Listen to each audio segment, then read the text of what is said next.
దేవుడు నీతో నాతో మాట్లాడుతున్నమాట. పాపమును ప్రేమిస్తూ, లోకాన్ని ప్రేమిస్తూ చాలా మంది అండి, నేను ఈ మాట ఎందుకు నాకు జ్ఞాపకం వస్తుంది చెప్తున్నాను. ప్రేమ ప్రేమ ప్రేమ అంటూ ప్రేమ మాయలో పడిపోయి యవ్వన బిడ్డలందరూ కూడా వారి జీవితాన్ని సర్వనాశనం చేసుకుంటున్నారు.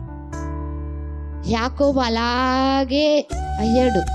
రాహేల్ని ప్రేమించాడు కదండి, పెళ్లి చేసుకున్నాడు కదంటే, దేవుని చిత్త ప్రకారంలో ఉన్న లేయ చివరి వరకు ఉంది.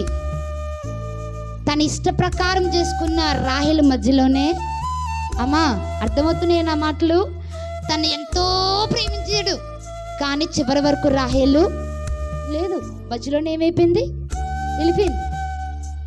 చాలా మంది యవ్వన బిడ్డలు తమ తల్లిదండ్రులను బాధ పెట్టి, తమ తల్లిదండ్రులను నొప్పించి, తన తల్లిదండ్రులను వేదన పాలు చేసి, బాధలు పాలు చేసి, ఎంతో శ్రమపడి వాళ్ళు కష్టపడి చదివించి పెద్దవాళ్ళని చేసి ప్రయోజకులను చేస్తుంటే, తల్లిదండ్రుల యొక్క ప్రేమ కంటే కూడా పనికిమాలిన ఎవరి ప్రేమ వీళ్ళకి ఎక్కువైపోయింది.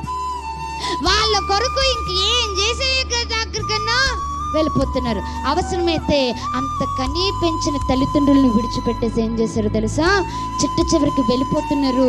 వెళ్ళిపోయామన్నా క్షేమంగా బ్రతుకుతున్నారా అని అంటే ఏదో 1 సంవత్సరం 2 సంవత్సరాలు బాగానే అనిపిస్తుంది.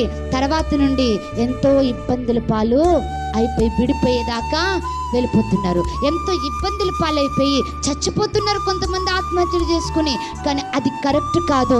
వాక్యానుసారముగా దేవుని చిత్త ప్రకారముగా దేవుడు ఏది నిర్ణయిస్తే ఆ మార్గంలో నువ్వు వెళ్ళటం మంచిది.